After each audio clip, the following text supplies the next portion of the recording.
melangkahi terlalu jauh. Jadi pada malam ini kami akan menjelaskan tentang haji dan umroh. Kitab Kamil Haji wal Umroh, hadisnya ini, pasal ini menerangkan atau kitab ini menerangkan hukum-hukum haji dan umroh. Jadi mungkin yang terbesit di pikiran kita itu menganggap umroh itu pekerjaan yang sunnah. Itu mungkin selama ini di pikiran kita itu umroh itu dianggap sunnah. Yang taunya hanya haji, kira-kira itu kan? Itu keterangan di kitab Hukum Mu'in. Haji dan umroh ini dua-duanya itu sama-sama wajib. Yujibani, haji dan umroh ini dua-duanya itu sama-sama wajib. Cuman perbedaan, kalau haji itu masuk ke rukun Islam yang kelima, umrohnya tidak masuk ke rukun Islam. Sama diibaratkan kita itu punya anak, wajib kita itu mendidik anak. Tapi mendidik anak itu tidak masuk ke rukun Islam. Wa man hajjah awi tamarah, itu ayat yang dipakai. Wa man hajjah awi tamarah fala junaha alaihima. Orang yang haji atau pakai aw atau umroh, maka kedua-duanya itu tidak mempunyai dosa. Itu ayat yang dipakai. Namun di Fathul Mu'in dijelaskan, Rasul pernah ditanya, apakah umroh ini wajib ya Rasul? Dijawab oleh Rasulullah. Hadis ini setelah diteliti oleh muhaddisin, ahli hadis, maka hadis ini dihukumi dhaif, bukan sahih. Imam Tirmidzi yang menceritakan. Kemudian ulama mengambil kesimpulan dari penemuan hadis tadi itu dan dikaitkan dengan ayat yang tadi itu, maka ulama sepakat bahwa hukum umroh itu adalah wajib juga. Namun ada ulama yang berpendapat, tapi sedikit, bukan jumhur. Kalau jumhur itu mayoritas. Kalau jumhur itu mayoritas. Ada juga karena ngambil yang hadis yang dari dhaif tadi itu dihukumi sunnah. Kemudian setelah pekerjaan di umroh itu kan ada beberapa pekerjaan. Mungkin nanti bisa tanya. Itu di umroh itu setelah melakukan ihram, pakaian ihram. Setelah pakaian ihram, pelanggaran itu masuk semua. Artinya setelah memakai ihram, baik ihram itu untuk haji atau memakai ihram untuk umroh, pelanggaran itu harus dihindari, kalau enggak kena denda. Nanti saya sebutkan itu apaan pelanggaran kalau waktunya cukup. Haji itu saya sebut dari haji dulu. Haji ini tadi itu cuman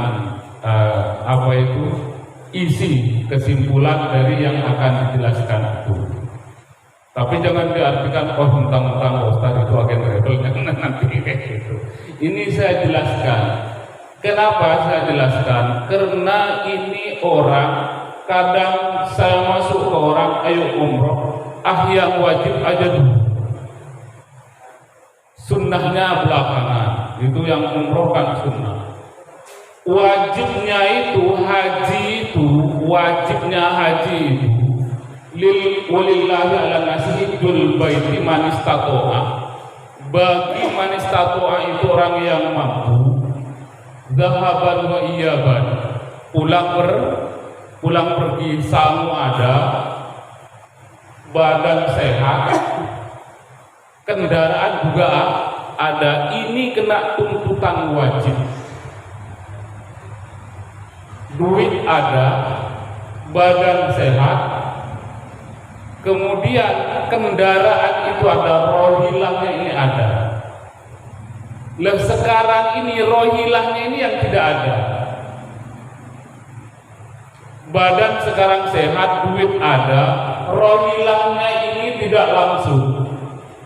Ada tertunda sampai sekian tahun. Kalau sudah sekian tahun, maaf kalau sekarang usianya 60 tahun, daftar tunggu sampai 20 tahun. Ini bukan memberi pahala kepada orang lain, menyusahkan kepada orang. Yang memberi pahala kepada orang lain, ini memberi pahala ke orang lain, tapi dia menyusahkan kepada orang lain. Kalau orang lain itu ikhlas, baik, bagus. Tapi kadang-kadang rata-rata bayar. Ini bayar. Kalau sudah usia 80 tahun ke atas, kalau Allah masih memberi kesempatan itu. Maka dari itu, jadi mumpung badan ini sehat dan keuangan itu ada, gunakanlah kewajiban-kewajiban itu, seperti umrohnya ini. Kemudian berkaitan dengan haji itu, Nabi Ibrahim, Nabi Adam itu haji, ini masalah haji. Nabi Ibrahim itu haji 40 kali. Masyian minal hindi, dari India itu ke Mekah 40 kali. Dan Allah mengutus Nabi setelah Nabi Ibrahim itu, mengutus Nabi, semuanya itu sudah dengan kondisi sudah haji. Artinya sudah melakukan haji, itu haji. Kecuali Nabi Hud dan Nabi Saleh itu yang tidak sempat haji. Nabi-nabi yang lain itu sudah haji. Itu haji. Di haji ini syaratnya haji itu ada 7: Islam, balik, akil, hurriyah. Wujud zati, ini Islam jelas. Terus balik jelas, balik. Aklun, punya akal, jelas, tidak gila. Wal hurriyah, merdeka, sekarang tidak ada hamba saya. Yang selain itu maka itu tidak wajib. Wujud zati, adanya sanu, adanya uang. Karena tidak ada uang, nggak mungkin kita nak berangkat, kira-kira kayak itu. Wujudur rohilah, ada kendaraan, yang tadi itu ada kendaraan. Kemudian ini sudah berapa? Islam, balik, akal, hurriyah, wujud zati, rohilah, dan amnit torik, aman perjalanan. Di perjalanan aman, yang dimaksud perjalanan aman yang mungkin kayak sekarang ini kita nak ke Mekah, lah ini kendaraannya yang tidak ada. Tapi yang dimaksud amnetorik di sini adalah perjalanannya itu tidak melintasi peperangan, tidak ada konflik atau tidak ada begal, kira-kira kayak itu. Kalau kita nak berangkat ke sana nanti kena bom, itu maka gugur kewajiban. Seumur hidup hanya satu kali. Kemudian rukunnya haji itu ada 4. Ihram ma'an niyah, pakaian ihram itu dari mikot. Mikotnya itu ada 4. Kalau dari Madinah ini dari Bir Ali, dari Dzul Hulaifah, tapi katanya itu Bir Ali. Jadi kalau dari Madinah, kalau dari arah timur itu aslinya Yulamlam. Dari Singapura itu Yulamlam, tapi mana batasan Yulamlam? Kemudian itu ihram itu dari mikot itu. Wasani urqub bi Arafah. Arafah ini mestinya yang nomor terakhir, urqub bi Arafah, maka al-hajju bi Arafah. Haji itu belum dikatakan atau titel haji sebelum Arafah. Arafah itu adalah tanggal 9 bulan Dzulhijjah. Kemudian ihram ini kapan bisa mulai untuk haji? Itu bisa dimulai Syawal, Dzulqa'dah, Dzulhijjah. Jadi mulai dari bulan Syawal itu bisa sudah dimulai memakai pakaian ihram. Tapi hati-hati kalau sudah pakaian ihram, karena kalau sudah memasuki pakaian ihram itu semua pelanggaran. Tidak boleh pakai harum-haruman, tidak boleh tidur sama istri. Kalau tidur kelonan tidak apa-apa, maksudnya itu jima itu. Jangan salah mengertikan nanti itu. Enggak boleh pakaian yang jahit, tidak boleh pakai kancot. Kalau sudah pakaian ihram, baik ihramnya tadi untuk haji atau ihramnya untuk umroh, itu berlaku. Tidak boleh membunuh hewan-hewan, itu tidak boleh. Itu ada damnya semua. Terus wasadis at-tawaf bil baiti, tawaf yang 7 kali itu mengelilingi miring kayak ini tawafnya, bukan anak ini Ka'bah, ini mengelilingi kiri itu tawafnya. Terus yang nomor 4 sa'i baina Safa wal Marwah, sa'i di antara Safa dan Marwah diawali dari Gunung Safa dan Gunung Marwah. Nah di situ itu ada lampu. Pas di lampu itu kita jalan agak kencang, lari-lari kecil, ada lampunya. Kalau sekarang itu sudah enak, ada tandanya, lari-lari kecil 7 kali baina Safa wal Marwah. Tapi 7 kali ini kan mutar kayak ini. Terus Safa wal Marwah, warkanul umrah. Nah rukunnya umrah ada 3: ihram, tawaf, sa'i, tahallul. Ini sedikit, lebih sedikit. Kalau rukunnya yang umrah itu sama, ihramnya sama, tawafnya juga sama, sa'inya juga sama, cuman prosesnya lebih cepat. Prosesnya itu lebih cepat. Habis sa'i baru tahallul, potong rambut, selai 3 helai aja cukup. Ya lebih bagus kalau untuk laki-laki itu cukur rambut sampai dibersihin itu, apa namanya itu, botak, kayak itu kan. Tapi kalau perempuan lebih bagus dipotong, tidak dibotak kayak itu kan, dipotong saja. Wajibnya yang haji, tadi itu ihram dari mikot itu mikotnya bisa dari ini dijelaskan juga di sini, dari ada Dzulhulaifah kalau dari Sam dan Mesir, dan arah barat itu dari Tihamah, dari Juhfah. Kalau dari Tihamah dari Yulamlam, kalau dari Najd dan Najd Hijaz atau Najd Yaman itu dari Korn. Tapi ini tidak perlu, yang mana itu semuanya sebetulnya ada pembimbingnya, kira-kira kayak itu. Yang saya jelaskan di sini tujuannya itu jangan sampai menganggap umroh ini sekedar wisata religi. Ini banyakan kayak itu. Nah, kemarin saya juga ketemu sama orang-orang seperti itu, seperti yang menjelaskan seperti itu, dianggap jalan-jalan religi ini bagi orang yang punya duit saja.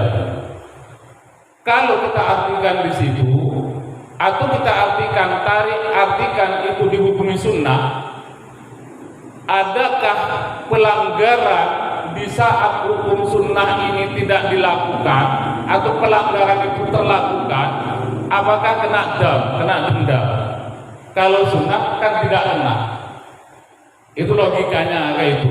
Kita sholat qobliyah atau ba'diyah, salah qobliyah ba'diyah, kita tidak usah ulang lagi, tidak dosa. Tapi kalau sholat duhur umpama sholat waktunya salah, dia harus ulang lagi.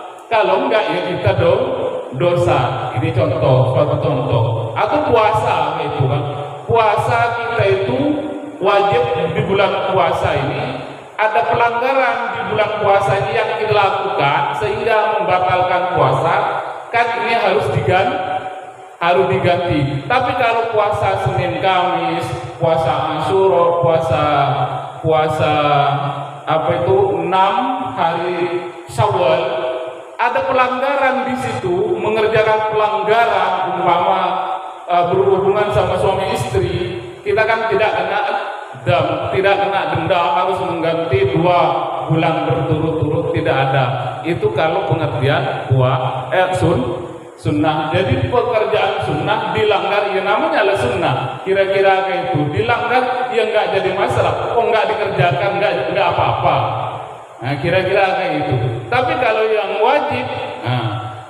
wajib, pelanggaran dilakukan, itu ada konsekuensinya yang harus diterima.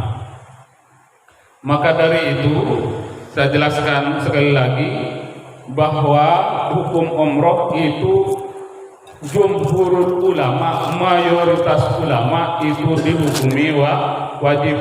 Maka dari itu yang mempunyai kesempatan, kalau umroh ini mempunyai kesempatan semua, kalau yang punya duit, badan masih sehat, duit ada, rohilahnya mudah, daftar sekarang bulan depan bisa berangkat,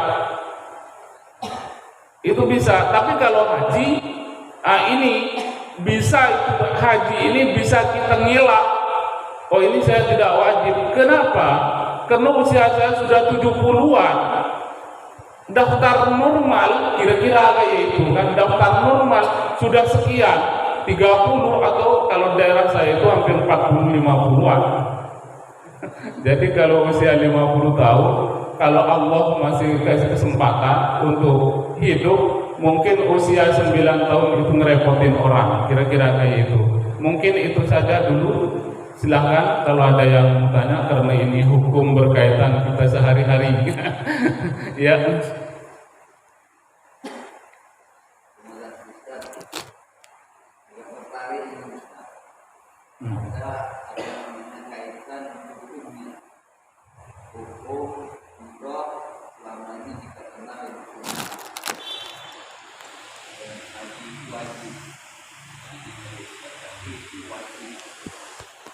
Kami wajibnya terkait dengan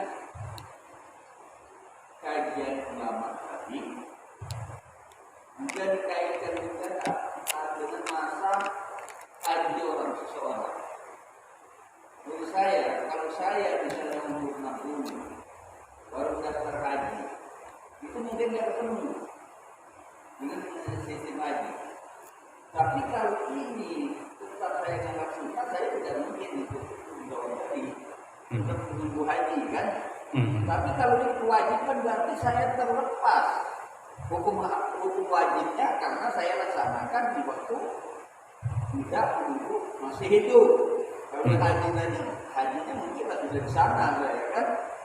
Nah, kaitan ini juga, apakah ini terkait dengan waktu sekarang itu, masa orang mendaftar haji lama sekali sehingga hukumnya diwajibkan, berarti harus ke Mekah itu, ya. Selama hidupnya harus ke Mekah itu. Jadi pengertian kami. Atau ada hal lain juga. Ya. Kalau dilihat dari hukumnya, misalnya memang ada juga hal-hal yang lain, misalnya orang waktu tawaf itu kalau zaman Nabi dulu mungkin orang berjalan, tapi kondisi sekarang kan orang pakai yang tidak bisa berjalan pakai sepeda kan, nah bisa juga hajinya kan. Nah, mohon penjelasannya. Ya, terima kasih. Taraf kewajiban umroh ini bukan selevel haji ya, karena haji itu di rukun Islam. Artinya kalau sudah mampu, keuangan ada, badan sehat, kendaraan ada, tidak menunaikan haji, maka khawatir kata Rasul itu mati dengan mati kondisi Yahudiyah atau Nasraniyah. Kenapa? Karena itu rukun Islam. Artinya kalau rukun Islam itu tidak dikerjakan sedangkan dia mampu, maka dipertanyakan keislaman keislamannya. Karena rukun Islam itu syahadat, sholat, itu terus puasa, zakat, haji. Artinya kalau itu mampu tidak dilakukan, maka itu dipertanyakan keislamannya. Kemudian kalau berkaitan dengan yang tadi umroh, itu kewajiban juga, tapi tidak selevel haji tadi. Sama dengan diibaratkan kita itu mendidik anak. Ini mendidik anak ini hukumnya kan wajib. Cuman orang kadang dianggap sepele gitu kan. Itu wajib. Lah ukuran dosa apa enggak nanti Allah yang memberi, umpama Allah memberi ampun, yaitu Allah, dan itu semua kita harapkan walaupun tidak haji, tidak umroh kayak itu. Kemudian berkaitan dengan tadi itu, ini sekarang ini kondisinya sudah usia 70 tahun umpama.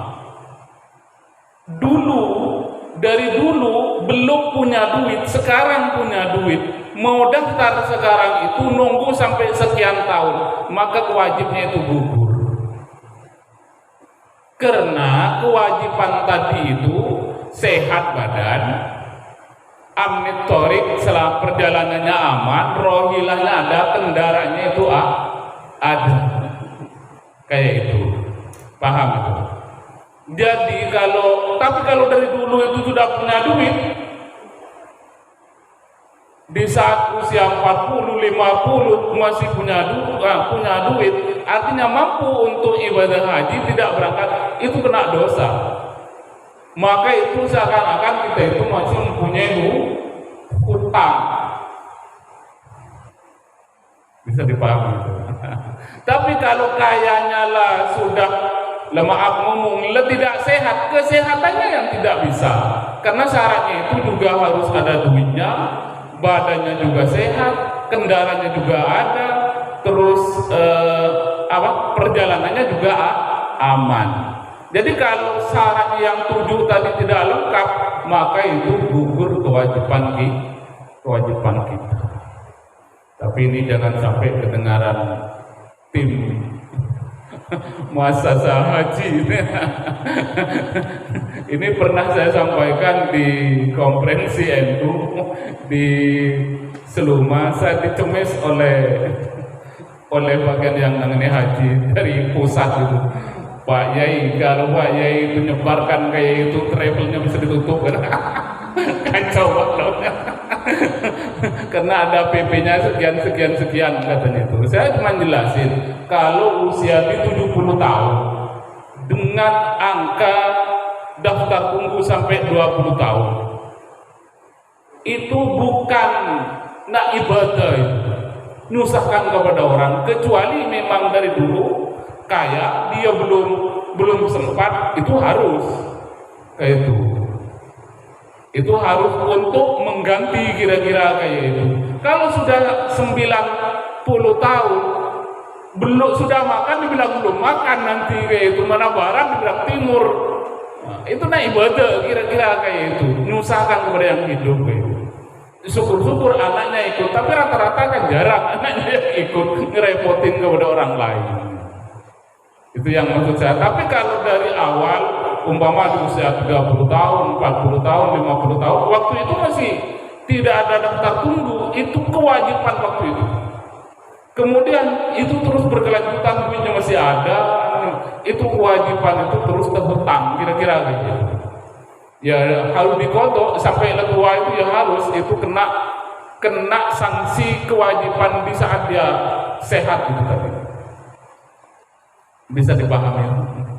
Bukan harus kita itu harus, apakah kita harus wajib ke Mekah kayak itu? Karena tuntutan seperti tadi itu, tuntutan seperti tadi, apakah bisa ditutupi dengan umroh? Ya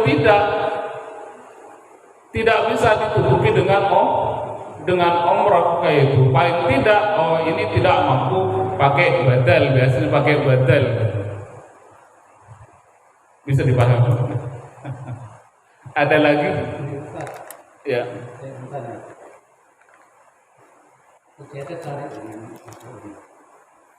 dalam itu kan kalau haji kan wajib 1 tahun. Kalau mampu Mm-mm. itu luas kan. Nah, kalau umroh mereka itu sudah datang. Kalau mereka itu masuk apa wajib kan. Ada kita mampu sehat sudah melaksanakan umroh apa berdosa. Oh ya. Dan selanjutnya umroh itu apa boleh berkali-kali atau cukup satu kali? Itu saja. Assalamualaikum. Iya, terima kasih. Umroh maupun haji ini cukup satu kali, kewajibannya gugur. Kemudian kalau haji pasti umroh. Jadi kalau orang berangkat haji itu ada haji ifrat, ini yang tidak kena dam. Haji ifrat ini mengerjakan haji sempurna, setelah haji sempurna sisa waktu digunakan untuk umroh.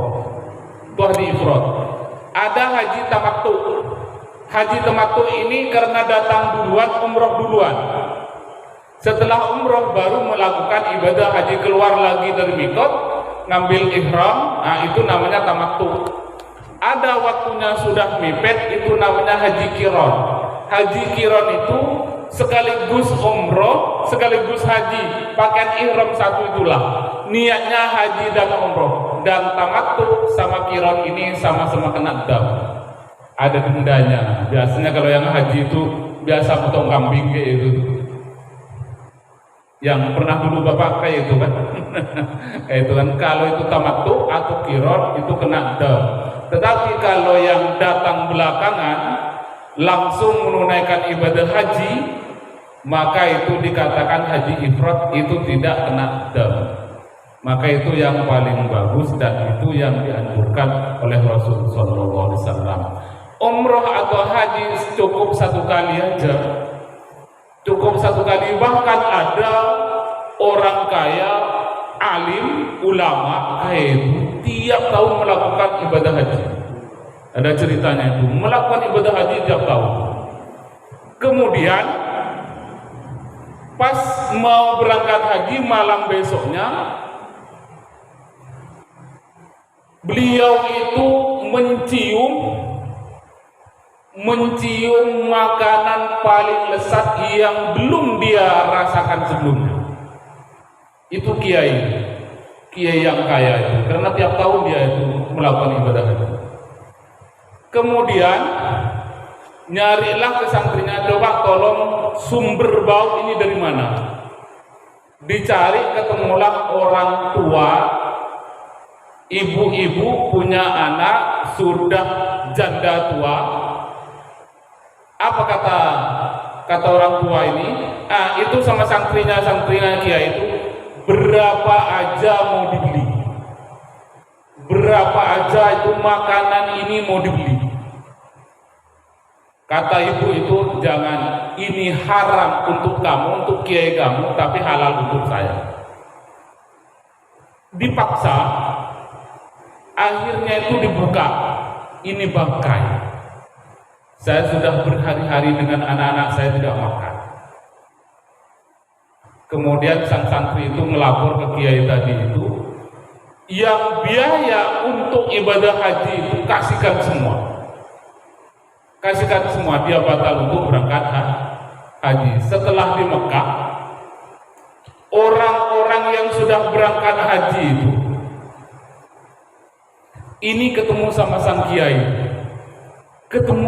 Padahal kiai itu ada di rumahnya tidak umroh. Bahkan dikatakan haji semuanya yang haji sekarang ini diterima karena barokahnya kiai ini ngasih kepada orang fakir itu. Artinya apa? Ngambil kesimpulan dari cerita ini, kita itu jangan sampai menelantarkan sanak-sanak kita, tetangga-tetangga kita. Kalau sudah haji sekali ya cukup, atau mau berangkat umroh sekali ya cukup, tidak usah ngulang-ulang lagi. Tetangga kanan kiri kita ini perlu kita perhatikan. Jangan sampai tetangga kita kelaparan tapi kita hidupnya mewah. Itu kalau kita tarik cerita tadi. Ya, yang lain.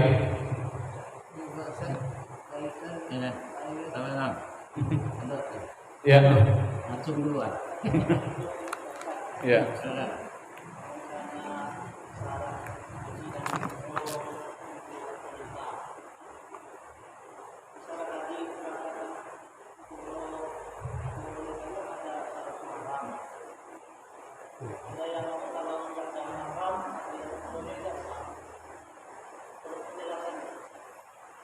kalau perempuan ini mestinya itu bepergian. Bepergian kalau perempuan itu harus ada mahram. Kalau tidak ada mahram, harus kumpul sesama perempuan yang sikoh, yang bisa dipercaya. Jadi tidak boleh perempuan itu keluyuran sendiri, itu aslinya hukumnya. Lah berkaitan dengan haji, sekarang itu kalau haji itu sudah dibuat oleh pemerintah itu untuk dimahramkan kepada orang lain, dinikahkan dengan orang lain. Itu biasa itu langsung dibuat sertifikat itu resmi gitu. Agar apa? Agar keluar untuk ibadah yang wajib ini tidak dosa, maka itu dibuatkan dimahramkan dengan orang lain. Jadi nikahkan, itu kan. Tapi cuman status ini di dalam kertas saja. Itu ada ada surat mahram. Biasanya ada surat mahram. Artinya itu sudah status mahram. Sampai kalau dia tidak ditelak itu ya jadi mahramnya aslinya kayak itu kan. Dinikahkan kayak gitu. Itu namanya biasanya itu dikatakan surat mahram. Dan surat mahram ini rata-rata bayar biasanya itu. Bayar. Artinya apa? Jadi perempuan itu aslinya itu keluar dari rumah harus dikawani oleh mahramnya. Kalau tidak ada mahram, itu harus rame-rame orang perempuan yang siko. Kemudian kalau tidak ada itu harus orang itu ya dimahramkan dengan orang lain. Jadi nanti mahram kayak itu kan. Dinikahkan kasarnya kayak itu, dinikahkan dengan orang lain agar menjadi mahram. Ini yang terjadi kalau haji atau umroh pakai surat mahram. Tapi kalau tidak itu ya tidak bisa. Itu memang sudah aturan dibuat oleh MUI kalau nggak salah. Itu juga di Mekah juga berlaku. Jadi ada surat mahramnya kayak itu. Bayar. Mungkin yang pernah haji kayak itu kan. Ya. Saya mengalami. 2014. Saya membawa ada maaf waktu di sini. Saya kemudian itu. Nah, saya ada 4 orang janda. Nah, surat petunjuk tidak ada saya sebagai orang, tapi istri saya mendampingi orang-orang itu. Karena di bawah kan saya untuk cari nasi. Karena saya ditunjuk mendan itu.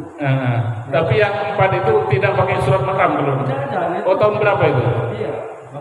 Tahun berapa itu? Tahun berapa? 2014. Ya sudah ada surat mahram kalau itu tahun itu. Saya ada ditunjuk oleh panitia. Cuma saya sebagai benar itu ada 4 orang janda. Janda tua ada. Kalau surat mahramnya itu tidak ditunjukkan dengan dia, Iya, tapi iya. mungkin sudah Kali.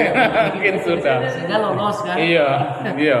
Biasanya kalau itu ada harus sih biasanya. Nah itu ya. Saya sudah sadar itu. Ya tidak kan karena sudah jadi mahram kayak itu kan, tidak dosa gitu. Ini sudah mahram, tapi jangan lebih dari 4 itu istri tambah 4 5 jadi kayak itu. Ya.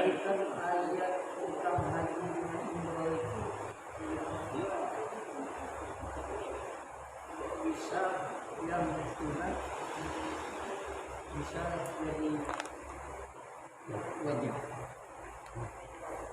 Ayat yang mirip alif tamaruf wala bina alaihi. Iya. Terus udah.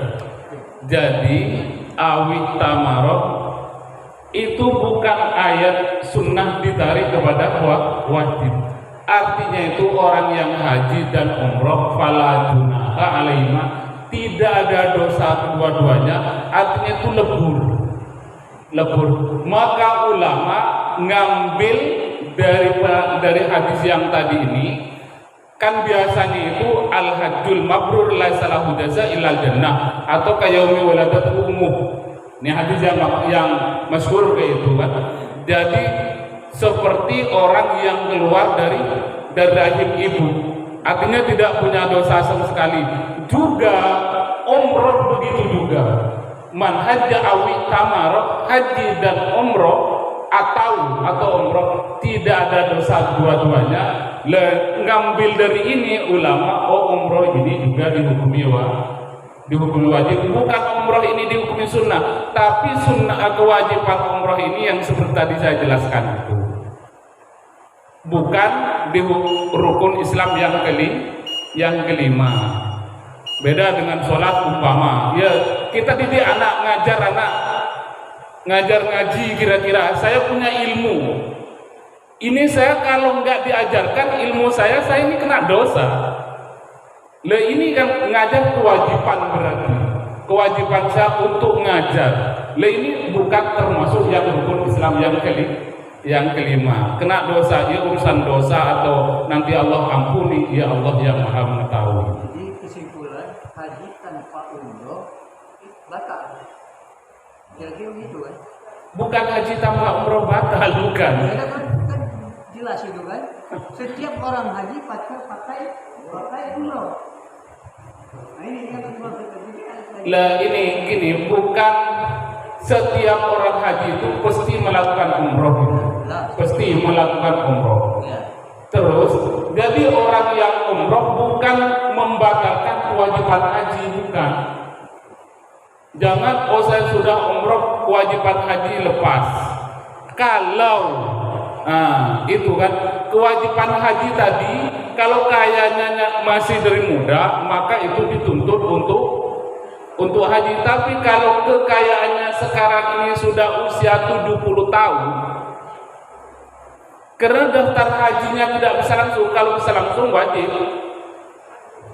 Tapi daftar hajinya itu sampai 20 tahun, kalau 70 tahun, 90 tahun, kalau Allah masih beri kesempatan, kemungkinan barat mana, timur mana, kira-kira kayak itu, maka itu kewajibannya itu gugur. Kenapa? Karena badannya sudah tidak sehat. Itu harus badannya sehat, kendaraannya ada, terus perjalanannya aman, sangunya ada.